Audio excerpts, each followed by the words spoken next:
तो सोचिए, एक औरत जिसने अपनी पूरी जिंदगी अपने बेटे और उसके परिवार पर लुटा दी, उसे एक दिन 80 सेंटीम के रेवियोली का बिल थमा दिया जाए। अब आप सोच रहे होंगे कि ये कहानी कैसे शुरू हुई, तो चलिए शुरू करते हैं। मेरी पिछली जिंदगी में रिटायरमेंट के बाद मेरे बेटे ने मुझसे गिड़गिड़ाकर कहा कि मैं अपने पोते की देखभाल करूं।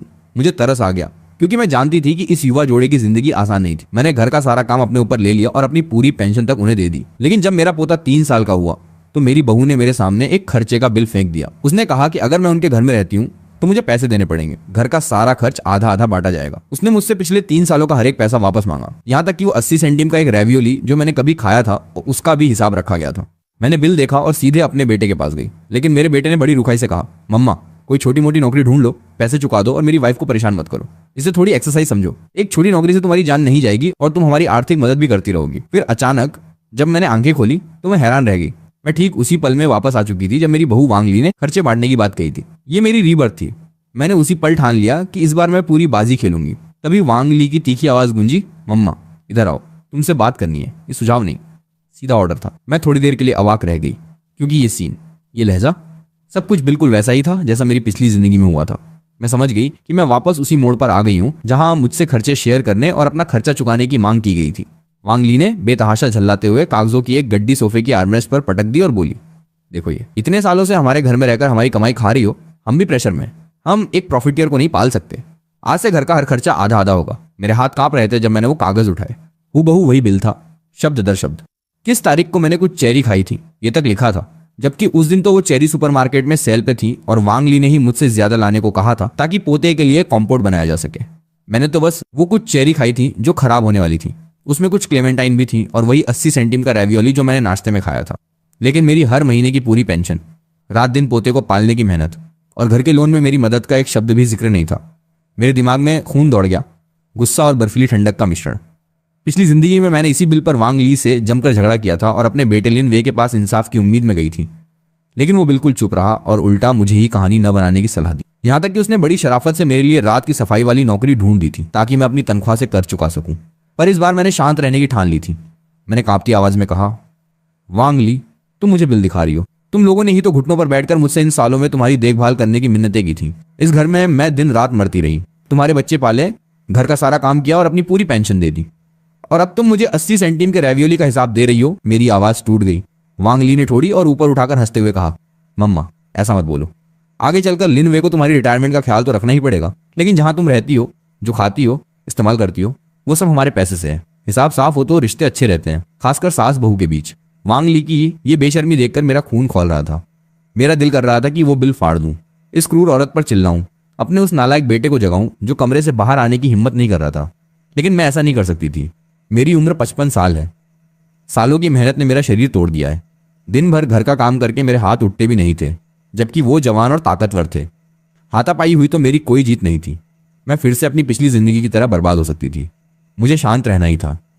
तभी मेरा बेटा लिन वे बिना आहट के कमरे से बाहर आया और वांग ली के पीछे खड़ा होकर मेरी नजरें चुराने लगा। फिर बड़े हल्के और न्यायप्रिय लहजे में बोला, लिली हमारे परिवार की भलाई के लिए ये कर रही है। अगर हिसाब साफ रहेगा तो आगे कोई झगड़ा नहीं होगा। देखो मम्मा, लिली कितनी सावधानी से सब लिखती है, हर चीज नोट करती है। झगड़े टालने के लिए क्या सावधानी है। मैंने अपनी मुट्ठियां इतनी जोर से भींची कि दर्द ने मेरे गले में उठ रहे जहर और चीख को दबा दिया। जब मैंने सिर उठाया तो मेरे चेहरे पर एक डरपोक और दब्बू मुस्कान थी। अच्छा दिखाओ, मुझे देखने दो। मैंने वांग ली की उंगली का पीछा किया जो उस 80 सेंटीम के रेवियोली की लाइन पर जाकर रुकी, और मैंने बार बार सिर हिलाया। लिली, सच में तुम पैसों का हिसाब रखने में बहुत होशियार हो। इतना साफ हिसाब, तुम तो मुझसे कहीं बेहतर हो। बिल्कुल, मुझे चुकाना चाहिए। ये सुनकर वांग ली मेरी गुलामी से बहुत खुश हुई और एक आत्मसंतुष्ट मुस्कान के साथ लिन वे की तरफ ऐसे देखा मानो कह रही हो, देखा तुम्हारी माँ इतनी मुश्किल भी नहीं है। लिन वे ने भी राहत की सांस ली और बड़े एहसानी लहजे में बोला, मम्मा अच्छा है तुम समझ गई, हमारे लिए भी आसान नहीं है। अगर तुम्हारे पास पूरे पैसे नहीं है तो मेरे पास एक सोल्यूशन है। उसने मेरा चेहरा देखते हुए कहा, हमारी बिल्डिंग का सिंडिक नाइट शिफ्ट में सफाई के लिए किसी को ढूंढ रहा है। टाइम फ्लेक्सिबल है और कैश पेमेंट है। दिन में तुम घर का काम करना, बच्चा संभालना, खाना बनाना, और रात को कुछ घंटे काम कर लेना। इससे घर का काम भी नहीं रुकेगा और पैसे भी आएंगे। ये तो एकदम परफेक्ट है। बस समझो थोड़ा पैर फैलाने का बहाना है। पैर फैलाने का बहाना। रात 10 बजे से सुबह 4 बजे तक बिल्डिंग के कॉमन एरिया की सफाई करना, जिसे ये इतनी हल्के ढंग से बता रहा था। ये सुनकर मेरी उल्टी आ गई। यही है मेरा प्यारा बेटा जिसे मैंने पाला। मेरी पेंशन और मेरी मेहनत ले लेना काफी नहीं था। इसे तो मेरी आखिरी बूंद तक निचोड़कर पैसे बनाने थे और अपना अथाह गड्ढा भरना था। मैंने नजरें झुकाकर बुजदिली और आज्ञाकारिता से कहा, ये काम, मैं तो बहुत बूढ़ी हूं, मुझे डर है रात की शिफ्ट मेरी सेहत नहीं झेल पाएगी। मैं कोई और रास्ता सोचती हूँ, कोई छोटा मोटा काम जो रात को कर सकूं। वांग ली ने त्योरियां चढ़ाई। वो मेरे नखरे से खुश नहीं थी। लिनवे ने मुझे भड़कने से बचाने के लिए जल्दी से बात शांत की। ठीक है मम्मा, सोच लो, फिलहाल मैं तुम्हारे लिए ये मौका रोके रखता हूँ। उन्होंने मुझ पर तुरंत हाँ करने का दबाव डालना बंद कर दिया। ये सोचकर कि मैं मान ही गई हूँ, उनकी नजरों में मामला सुलझ चुका था। वांग ली ने प्यार से लिनवे का हाथ पकड़ा और हल्के स्वर में बोली, डार्लिंग, देखो, प्रॉब्लम सॉल्व हो गई। मम्मा समझदार हैं, हमें उनका भी ख्याल रखना है। जैसे ही मम्मा काम करके पैसे कमाएंगी, न सिर्फ हमारा लोन जल्दी चुकेगा, बल्कि घर की हालत भी बेहतर होगी। सही कहा, लिनवे ने मुस्कुराते हुए कहा, और दोनों एक परफेक्ट और प्यार करने वाले जोड़े की एक्टिंग करने लगे। अपने भविष्य की प्लानिंग कर रहे थे, मानो मैं वहां हुई नहीं।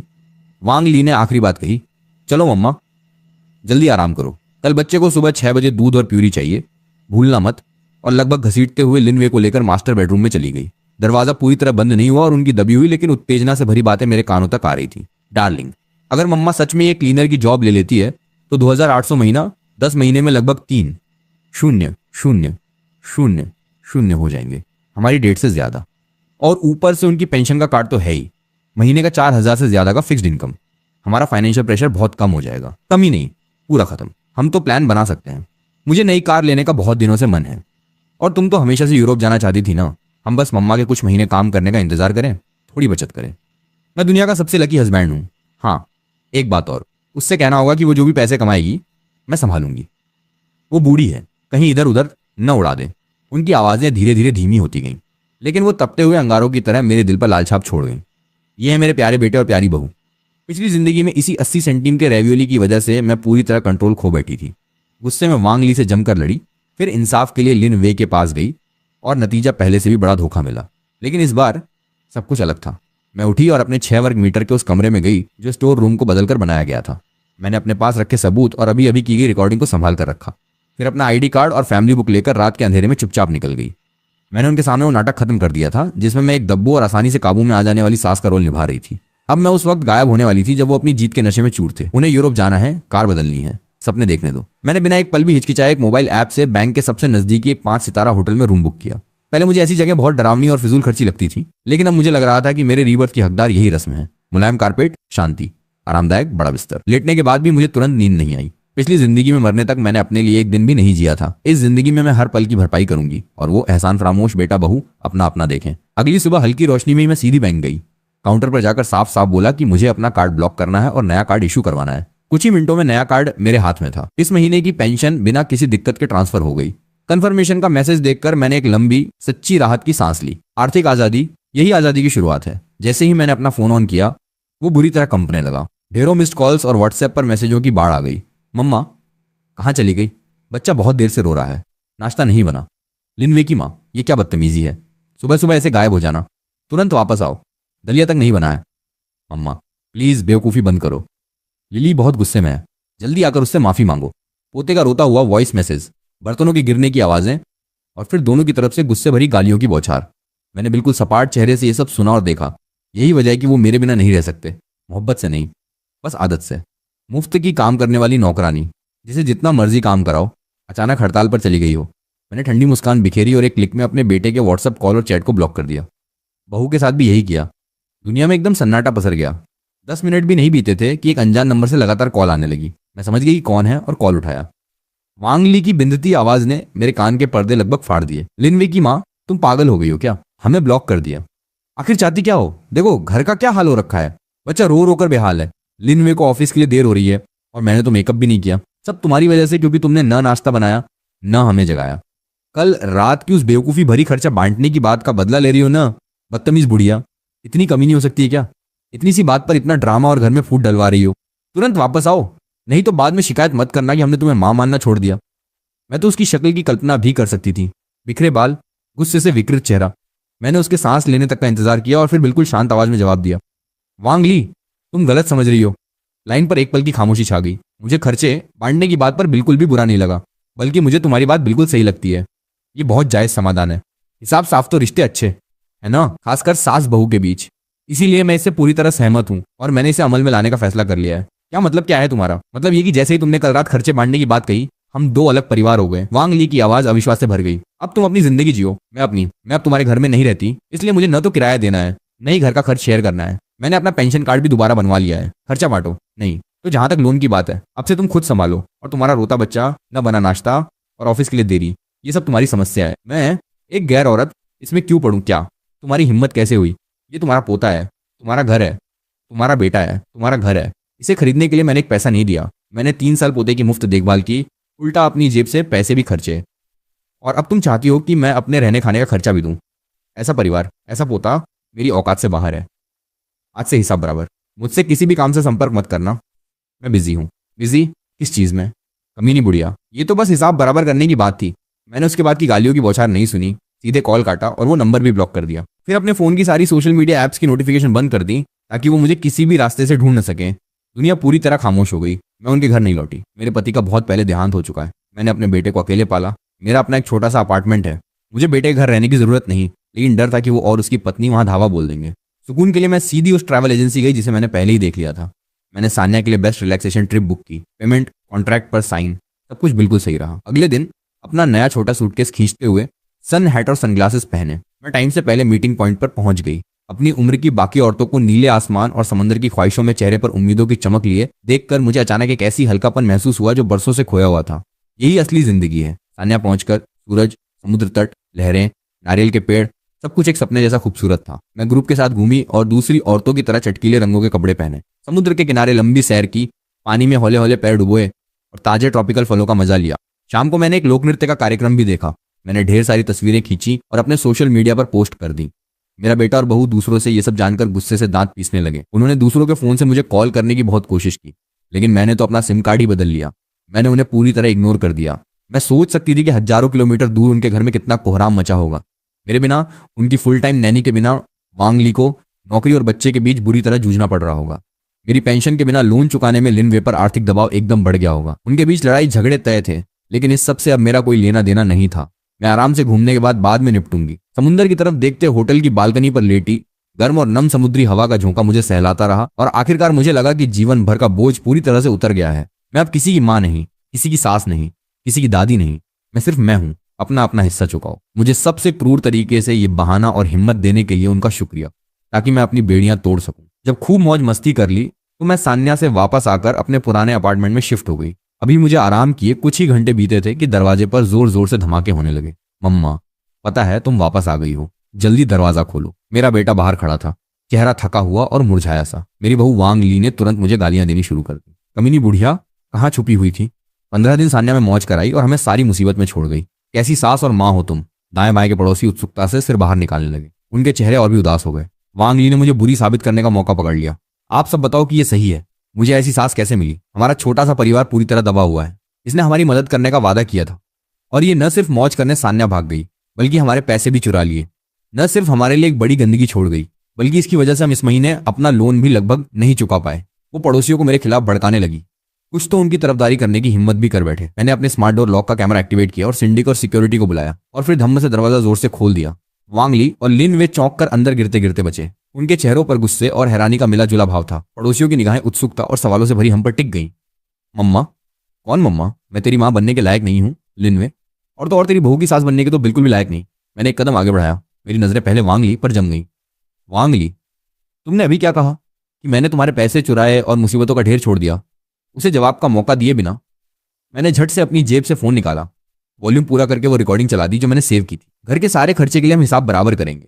तुम इस कमरे में रहती हो तो इसका किराया 1000 प्रति महीना हुआ। पिछले 3 सालों में तुमने इस घर में जो कुछ भी खाया पिया, हमने सब नोट किया है। कुल मिलाकर 28,363 और 50 सेंटीम हुए। बस 28,000 दे दो। तुमने घर में एक 80 सेंटीम का रेवियोली खाया था, वो भी गिनना होगा। जब रिकॉर्डिंग 80 सेंटीम के रेवियोली वाले हिस्से पर पहुंची तो देखने वाले पड़ोसियों के मुंह से अविश्वास भरी आवाजें निकलने लगी और वो आपस में फुसफुसाने लगे।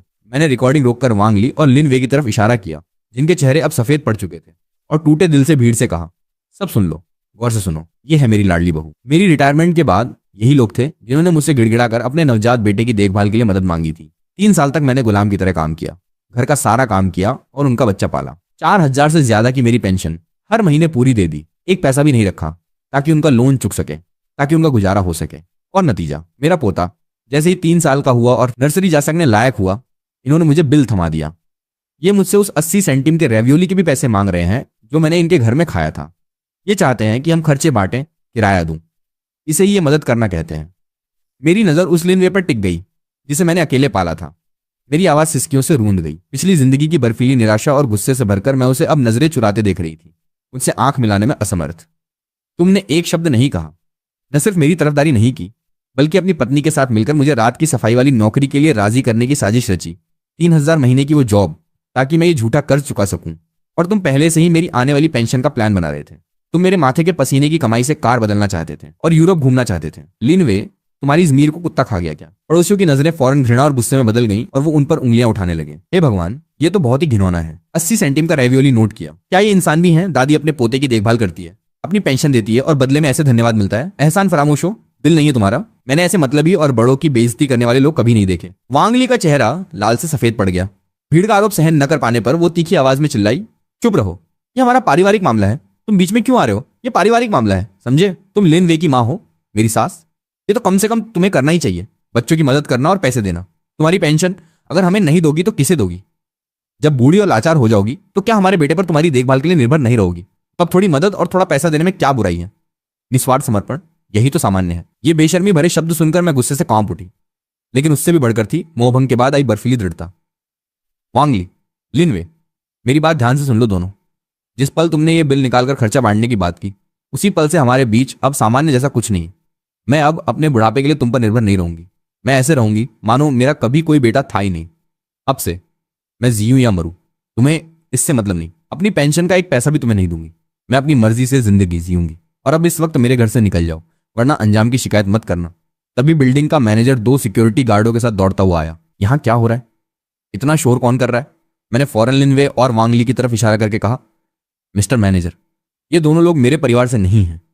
ये मेरे लिए मुसीबत पैदा कर रहे हैं, मुझे परेशान कर रहे हैं और पूरे पड़ोस का अमन चैन खराब कर रहे हैं। प्लीज इन्हें बाहर निकालिए। लिनवे ने घबराकर सिक्योरिटी गार्ड्स को धक्का दिया और जबरदस्ती अंदर घुसने की कोशिश करने लगा।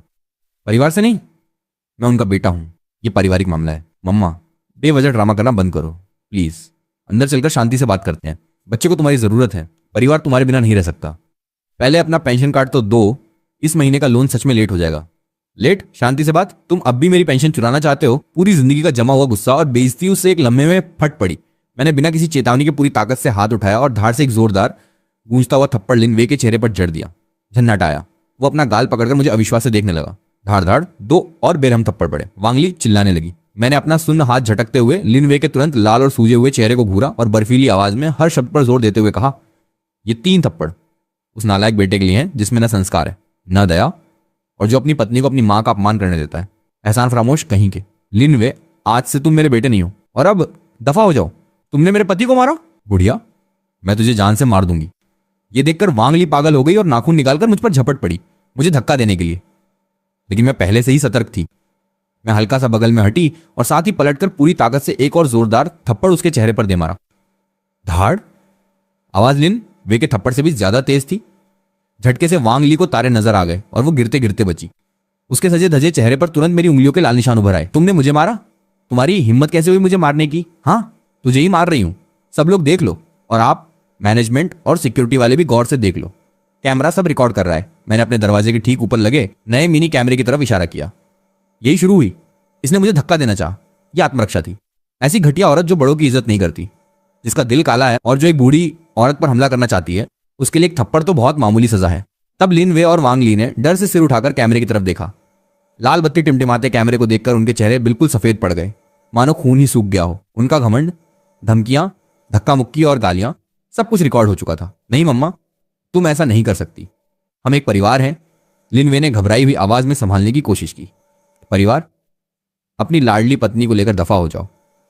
मैनेजमेंट साहब, इन्हें बाहर निकालिए। अगर ये तुरंत नहीं गए तो मैं पुलिस बुलाकर परेशान करने, मानहानि और हमले की कोशिश की शिकायत दर्ज कराऊंगी। और बस इतना ही नहीं, ये वीडियो रिकॉर्डिंग लेकर इनके ऑफिस जाऊंगी और इनके बॉस से मुलाकात करूंगी। फिर देखते हैं सब क्या कहते हैं। देखते हैं ऐसी हरकतों से इनकी नौकरी बचती है या नहीं। ये बात सीधे उनकी नसों पर चोट कर गई। लिनवे और वांगली दोनों ही दिखावे और अपने करियर को लेकर बहुत सजग थे, खासकर वांगली, जो हमेशा ऑफिस में एक शरीफ और सीनियर कर्मचारी की छवि बनाती थी। अगर ये किस्सा उनकी जॉब तक पहुंच गया तो उनका करियर पूरी तरह तबाह हो जाएगा। उनके चेहरों का खून उड़ गया और वो मुझे नफरत, ईर्ष्या और हैरानी के मिले जुले भाव से देखने लगे। उसमें डर और एक झलक अविश्वास भी था। उन्होंने कभी सपने में भी नहीं सोचा था कि मैं, जो हमेशा इतनी दब्बू, कमजोर और डराने धमकाने में आसान थी, इतनी मजबूती और दृढ़ता दिखाऊंगी और ये सब पहले से तैयारी करके रखूंगी। बहुत अच्छा, तू बड़ी ताकतवर है, हम जा रहे हैं, लिन वे ने दांत पीसते हुए गुस्से में कहा। वांग ली कुछ और कहना चाहती थी, लेकिन लिन वे ने उसकी बांह कसकर पकड़ ली। वो मुड़कर मुझे जहरीली नजरों से घूरता हुआ बोला, याद रखना, ये खत्म नहीं हुआ है। क्या घूर रहा है, दफा हो जा। इंतजार कर रहा है क्या पुलिस बुलाऊं? मैंने भी उसे तीखी नजरों से घूरकर जवाब दिया। आखिरकार मैनेजमेंट और सिक्योरिटी के जोर देने और पड़ोसियों की घृणा भरी नजरों तथा दबी दबी बातों के बीच लिनवे और वांग ली को दुम दबाकर दो आवारा कुत्तों की तरह भगा दिया गया। उनके अपमानजनक जाने के बाद मैंने दरवाजा बंद किया और ठंडी लकड़ी से टिक गई।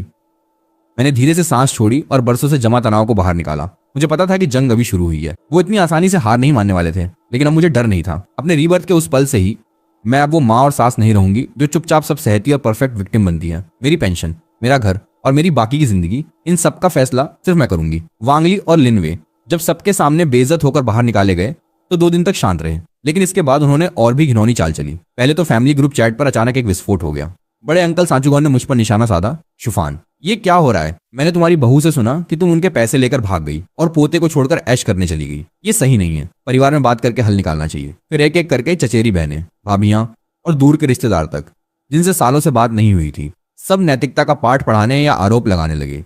लीली जवान और ना समझे, तुम बड़ी हो, थोड़ी ढील दो। इतना बड़ा सीन बनाना बहुत बुरा है। चियावा तुम्हारा अपना बेटा है और पोता भी तुम्हारा ही है। ये खून के रिश्ते हैं, टूटते नहीं। जल्दी जाकर उनकी मदद करो। सुना है उनसे लोन भी नहीं चुकाया जा रहा। एक माँ अपने बच्चों से सच में नाराज नहीं हो सकती। तुमने घर के सारे पैसे लिए और ऐसे ही घूमने चली गई। ये क्या बात हुई? मुझ पर सैकड़ों मैसेज आए। लगभग सभी एक स्वर में मुझे बड़प्पन दिखाने और वापस जाकर अपनी जिम्मेदारियां निभाने को कह रहे थे। अगले दिन मेरा कजन, जो पास में ही रहता है, अपनी पत्नी और एक और ज्यादा जोशीली बुजुर्ग दूर के रिश्तेदार के साथ सीधे मेरे घर आ धमका। मेरे कजन ने अपना उपदेश शुरू किया। आखिर देख तो सही, तूने अपने बेटे की क्या हालत कर दी है। शियाओवे फोन पर रो रहा था। बोला उसे अपनी गलती समझ आ गई। लिली ने गलती की, ठीक है, लेकिन तू थोड़ा समझा देती। ऐसे बिल्कुल छोड़ कैसे सकती है? और बुजुर्ग रिश्तेदार बोली, शुफान, तेरा पति जल्दी चला गया, तेरे पास बस यही एक बेटा है। अगर तू उसकी मदद नहीं करेगी तो और कौन करेगा? बुढ़ापे में तुझे ही इसकी देखभाल की जरूरत पड़ेगी। अगर अभी सारे रिश्ते तोड़ दिए तो बाद में बिस्तर पर पड़े पड़े पछताएगी, तब बहुत देर हो चुकी होगी। मैं उनके तेरे भले के लिए वाले चेहरे देख रही थी और अंदर ही अंदर हंस रही थी। ये वांग ली सच झूठ बोलने और हालात को अपने पक्ष में मोड़ने में माहिर निकली।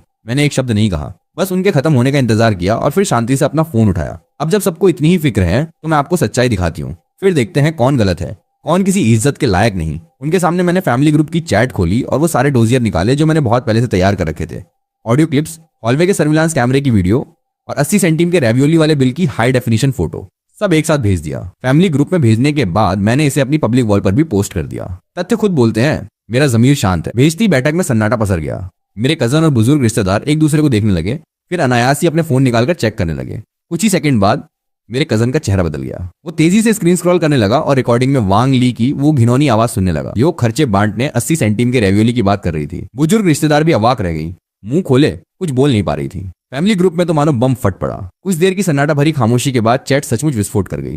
हे भगवान, क्या ये सच है? इसने तो 80 सेंटीम के रेवियोली तक का हिसाब रखा है अपनी सास को चुकाने के लिए। जरा इस बहू की बात तो सुनो। तुम्हारी पेंशन हम नहीं लेंगे तो और कौन लेगा? ये तो इंसानियत ही नहीं है। और इसने मारने की भी कोशिश की और लिन वे खड़ा देखता रहा। क्या ये वही शियाओवे है जिसे हम जानते थे? तो इसका मतलब हमारी बड़ी बहन ने ये सब सहा है। दिल टूट गया यार। हम सबको वांग ली ने बेवकूफ बनाया और अब भी ग्रुप में रोने और अपने आप को विक्टिम बनाने की हिम्मत कर रही है। कोई ताज्जुब नहीं कि शिफान जी चली गई, उनका तो दिल ही टूट गया होगा। मैं होता तो मैं भी भाग जाता। कैसा बेटा और कैसी बहू है, खून चूसने वाले पिशाच से भी बदतर। अभी कुछ देर पहले जो लोग मुझ पर दया और बड़प्पन दिखाने का दबाव डाल रहे थे, वो पलटकर 180 डिग्री घूम गए। वो अब गुस्से और नाराजगी से भरकर लिन वे और वांग ली को टैग करके उन्हें गालियों से नहला रहे थे। मेरा कजन जो मुझसे मिलने आया था पूरी तरह शर्मिंदा दिख रहा था। उसने अपना फोन रख दिया और इतना बेचैन था कि समझ नहीं पा रहा था कि अपने हाथ कहाँ रखे। माफ करना, हमें नहीं पता था असल बात क्या है। वो वांग ली झूठ बोलने में बहुत माहिर है। शुफान, ये लिली ऐसी कैसे हो सकती है? 80 सेंटीम के रेवियोली का भी हिसाब लगाती है और शियाओवे चुपचाप खड़ा रहता है। ये सच में बर्दाश्त नहीं है। हाँ, ये तो सही कहा। जल्दी से इस मामले को सुलझाना चाहिए। अब जब आप समझ गए हैं तो रास्ता वहां है। मैं आपको छोड़ने नहीं आ रही। दोनों तुरंत भाग निकले मानो उन्हें अभी माफी मिली हो। मुझे पता था कि इस घटना के बाद रिश्तेदारों के बीच लिन वे और वांग ली की इज्जत पूरी तरह मिट्टी में मिल जाएगी। अब कोई उनकी तरफदारी नहीं करेगा और वो खून के रिश्तों का वास्ता देकर मुझे ब्लैकमेल नहीं कर पाएंगे। लेकिन मैंने वांग ली की नीचता और बेवकूफी को कम आंका था। फैमिली ग्रुप में सच्चाई आने के कुछ दिनों बाद मुझे एक अनजान नंबर से एक लंबा SMS मिला जिसका हर शब्द धमकी से भरा था। सुन ले, तुरंत अपना पेंशन कार्ड वापस कर दे, चुपचाप आकर अपने पोते की देखभाल कर और जो गंदगी तूने सोशल मीडिया और फैमिली ग्रुप में पोस्ट की है उसे डिलीट कर और सबके सामने हमसे माफी मांग। मैं इस मैसेज को ऐसे देख रही थी मानो स्क्रीन के पार वांग ली का जलन और नफरत से विकृत चेहरा दिख रहा हो। मैंने बस 2 शब्दों में साफ और सपाट जवाब दिया, सपने देखो। इन 2 शब्दों ने वांग ली के पागलपन को पूरी तरह उजागर कर दिया। उसने डोइन पर एक नया अकाउंट बनाकर एक लंबी आरोपों से भरी वीडियो पोस्ट की, जिसमें उसने खुद को पूरी तरह बेगुनाह पेश किया। वीडियो में उसने जानबूझकर थका हुआ मेकअप किया था, आंखें लाल और सूजी हुई थी और आवाज सिसकियों से रूंधी हुई थी। उसने खुद को एक जालिम सास द्वारा सताई गई बेचारी बहू और एक समर्पित गृहिणी के रूप में पेश किया जिसे धोखा मिला। मेरी सास बच्चे की देखभाल में मदद करने के लिए राजी हुई थी। हम उनके बहुत आभारी थे, हमने उन्हें सबसे अच्छा दिया। लेकिन बाद में उन्होंने बच्चे की देखभाल को थकाने वाला बताकर शिकायतें करना शुरू कर दिया और घर में झगड़े करने लगी। और आखिर में उसने चुपके से हमारी सारी बचत जो हमने अपने होम लोन के लिए रखी थी ले ली और सान्या में ऐश करने चली गई। उसने हमें, मुझे और मेरे पति को भारी कर्ज और छोटे बच्चे के साथ बिना किसी सहारे के छोड़ दिया। वो फूट फूट कर रो रही थी। हम तो बस मामूली से वर्कर हैं, अब हम सच में निकल नहीं पा रहे। प्लीज हमारी मदद करें, मेरी सास को समझाएं, कहें कि हमारे पैसे लौटा दे या कम से कम बच्चे की देखभाल के लिए तो वापस आ जाए, बस इतना ही कर दे। उसने बिना किसी हिचक के मेरा नाम, मेरी उम्र, मेरी पुरानी जॉब और यहां तक कि मेरे शहर का इलाका भी बता दिया। ये सोच समझकर बुने गए झूठ और उसकी बेहद भ्रामक अदाकारी ने इंटरनेट यूजर्स के न्याय की भावना को तुरंत भड़का दिया। वीडियो जमकर शेयर हुई, खासकर हमारे शहर के लोगों में। लाइक्स, शेयर्स और कमेंट्स की बाढ़ आ गई और देखते ही देखते ये लोकल ट्रेंड में सबसे ऊपर आ गई। ये औरत तो बहुत ही घटिया है, अपनी उम्र का फायदा उठाकर बेटे बहू के जीने के पैसे लेकर घूमने गई। ऐसी सास तो जेल में होनी चाहिए। अगले दिन मेरे दरवाजे पर लाल रंग से रंग डालकर गालियां लिख दी गई। तीसरे दिन किसी ने मेरे लिए एक सफेद अर्थी तक भेज दी, वो भी हॉलवे में रखी थी, और मेरी फोन लाइन गंदी कॉल और मैसेजेस से बुरी तरह उड़ने लगी। मेरे social media post comment section तो नर्क बने हुए थे। अपने बर्बाद दरवाजे के सामने खड़ी होकर मेरा दिल बर्फीला हो चुका था, लेकिन मेरे हाथ बिल्कुल नहीं कांप रहे थे। मैंने सबसे पहले पुलिस को फोन करके पूरी स्थिति साफ साफ बताई और वांग ली के खिलाफ मानहानि, प्राइवेसी के हनन और साइबर बुलिंग के लिए उकसाने के आरोप में सबूत के तौर पर धमकी भरे SMS और डोइन वीडियो का लिंक दिया। फिर मैंने अपना एक पुराना अकाउंट लॉगिन किया जो मैंने बहुत समय से इस्तेमाल नहीं किया था। वो एक शॉर्ट वीडियो प्लेटफॉर्म पर मेरे असली नाम से वेरीफाइड अकाउंट था। मैं रोई नहीं, विक्टिम का रोल नहीं किया, बस शांति से वही सबूतों का पैक निकाला जो मैंने फैमिली ग्रुप में भेजा था। रिकॉर्डिंग, सर्विलांस वीडियो और बिल, और एक छोटी साफ सुथरी समय सारणी और विवरण जोड़कर सब पब्लिश कर दिया। टाइटल बहुत सीधा था, एक खास बहू के आरोपों का जवाब, तथ्य और सच्चाई। साथ ही मैंने पुलिस में सबूत जमा करके अलर्ट कर दिया। सच्चाई की ताकत बहुत बड़ी होती है, खासकर जब किसी मेलोड्रामा की हीरोइन अचानक पूरी तरह उलट पटांग स्क्रिप्ट लेकर सामने आती है, हाथ में अकाट्य सबूत लेकर। मेरे जवाबी वीडियो की वजह से ऐसा तूफान आया मानो किसी सेसपूल में चट्टान फेंक दी गई हो। जो इंटरनेट यूजर्स बेवकूफ बने थे और गुमराह हुए थे वो समझ गए। उनमें धोखा खाने का भारी एहसास और गुस्से ने उन्हें अपने हथियार पलटने पर मजबूर कर दिया। हे भगवान, आज तो कमाल का ट्विस्ट है। 80 सेंटीम का रेवियोली, पोते की देखभाल, पूरी पेंशन देना और उस पर से हिसाब मांगना। ये बहू तो ऑस्कर विनिंग एक्ट्रेस है। इसका मोन्टाज कितना रियलिस्टिक था। इसने हमें मोहरों की तरह इस्तेमाल किया। ये बिल देखो, ये रिकॉर्डिंग सुनो। ये सास नहीं, ये तो खून चूसने के लिए पाला गया गुलाम है। मैं इस दादी के साथ हूँ। बहुत अच्छा किया। ऐसे बेटे और बहू से तो नाता ही तोड़ देना चाहिए। हम गलत निशाने पर थे। असली गुनहगार तो ये एहसान फरामोश जोड़ा है। मैंने तो झूठी वीडियो को डिफेमेशन के लिए रिपोर्ट कर दिया। मेरी शिकायत तैयार है। मैं फौरन इनके एम्प्लॉयर को भेज रहा हूँ। जनता की राय पूरी तरह उनके खिलाफ मुड़ गई। वांग ली और लिन वे की निजी जानकारी लीक हो गई। उनकी कंपनी, पोस्ट, फोन नंबर और यहाँ तक की तस्वीरें बेनकाब हो गई। अनगिनत यूजर्स ने उनके सोशल मीडिया पर हमला बोल दिया। उनके फोन की घंटी बजकर बंद हो गई। और भी ज्यादा गुस्साए लोगों ने 10 से ऊपर शिकायती चिट्ठियां लिखकर उनकी कंपनी की अनुशासन समिति, HR डिपार्टमेंट और उनके बॉस की मेलबॉक्स में भेज दी। कुछ अति उग्र लोगों ने तो उनका पता ढूंढ निकाला और उनके दरवाजे पर सड़ी सब्जियां, खराब अंडे और कचरा फेंक दिया। इस भारी दबाव में वांग ली और लिन वे की कंपनियां टिक नहीं पाई। जनता की राय को शांत करने और अपनी छवि बचाने के लिए दोनों को मैनेजमेंट ने बुलाया और फिर कंपनी के नियमों के गंभीर उल्लंघन और कंपनी की साख को भारी नुकसान पहुंचाने के आरोप में दोनों को नौकरी से निकाल दिया। उनकी जॉब और कमाई दोनों चली गई। लोन की किस्तें रुक गईं और बैंक ने रिकवरी की प्रक्रिया शुरू कर दी। घर जब्ती की कार्रवाई में चला गया। नई कार और यात्रा के उनके खूबसूरत सपने हजारों टुकड़ों में बिखर गए, कर्ज में डूब गए। जब घर में गरीबी दरवाजे से आती है तो प्यार खिड़की से भाग जाता है, खासकर इस पहले से ही इतने स्वार्थी और बेदर्द जोड़े के लिए। वो लगातार झगड़ने लगे, एक दूसरे पर दोष मढ़ने लगे। हर एक दूसरे पर आरोप लगाता कि खर्चे बांटने का आइडिया सबसे पहले किसने दिया था। हालात को इस मोड़ तक पहुंचाकर उन्होंने ही आफत बुलाई थी। शुरुआत बहस से हुई, फिर धक्का मुक्की और फिर मारपीट। कुछ दिन बाद मेरा बेटा अपने बेटे, मेरे पोते के साथ मेरे दरवाजे पर घुटनों के बल आ गया। मेरे बेटे के बाल बिखरे हुए थे, चेहरा आंसुओं और रेंट से लथपथ, और वो चिल्ला रहा था, मम्मा दरवाजा खोलो। मुझे पता है मैंने गलती की। मुझे कभी वांग ली की बात सुनकर तुम्हें हिसाब बराबर का सुझाव नहीं देना चाहिए था। मैंने उसकी बहुत खबर ली है। मम्मा, हमें अपनी गलती समझ आ गई है। अपने पोते की कसम, हमें माफ कर दो। एक बच्चा अपनी दादी के बिना नहीं रह सकता। उसकी आवाज दिल दहलाने वाली थी। ऊपर नीचे के पड़ोसी फिर से दरवाजों से सिर निकालकर देखने लगे। मेरा पोता उसकी गोद में बेचैनी से छटपटाते हुए खुद भी जोर जोर से रो रहा था। दरवाजे के पीछे मैं पत्थर की तरह सख्त खड़ी थी। ये देर से दिखाया गया पछतावा एक सुनियोजित नाटक भर था। इसकी एकमात्र वजह यह थी कि साइबर बुलिंग के दबाव में उनकी नौकरी चली गई।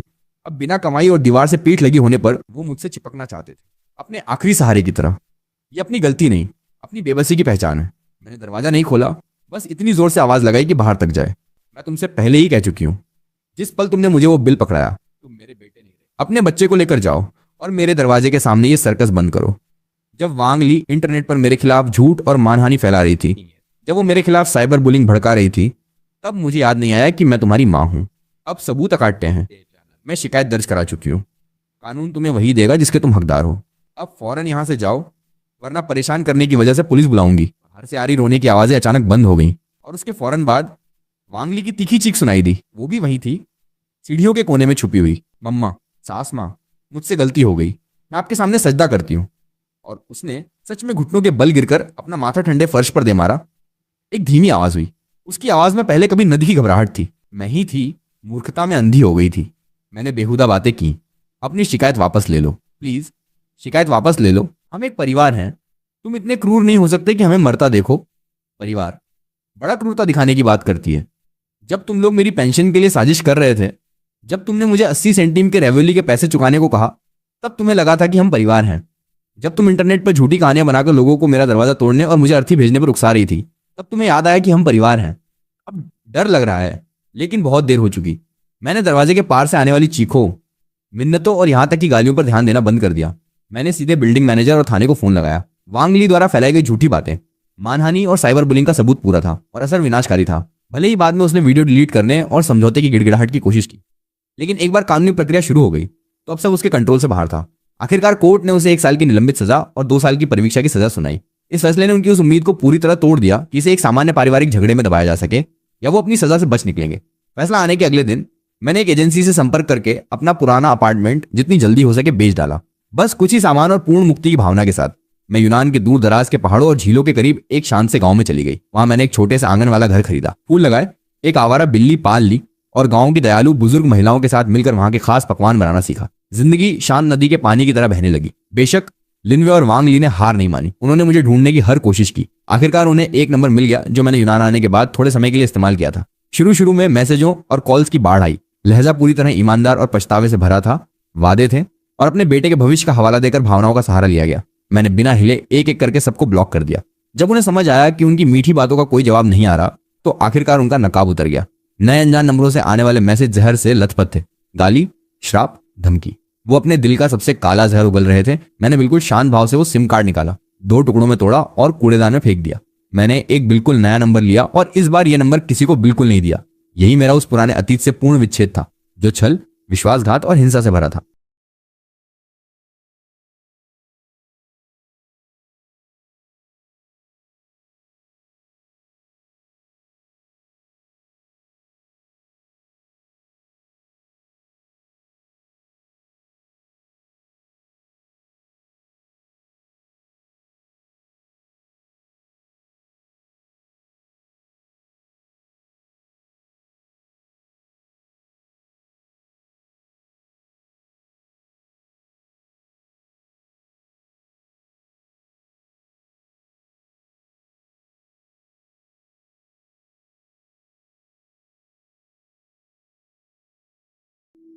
अब सिर्फ मेरा पोता घर में अकेला रह गया था। फोन पकड़े मेरी आवाज बिल्कुल शांत थी, मानो किसी और के मामले की बात हो रही हो। साहब, मैंने लिन वे के साथ सारे रिश्ते तोड़ दिए हैं। यह साबित करने के लिए रिकॉर्डिंग और पुलिस रिपोर्ट मौजूद है। इसके अलावा मैं बूढ़ी हूं, मेरी सेहत खराब है, मैंने तो इस बच्चे को पालने की काबिलियत है नहीं। अच्छा,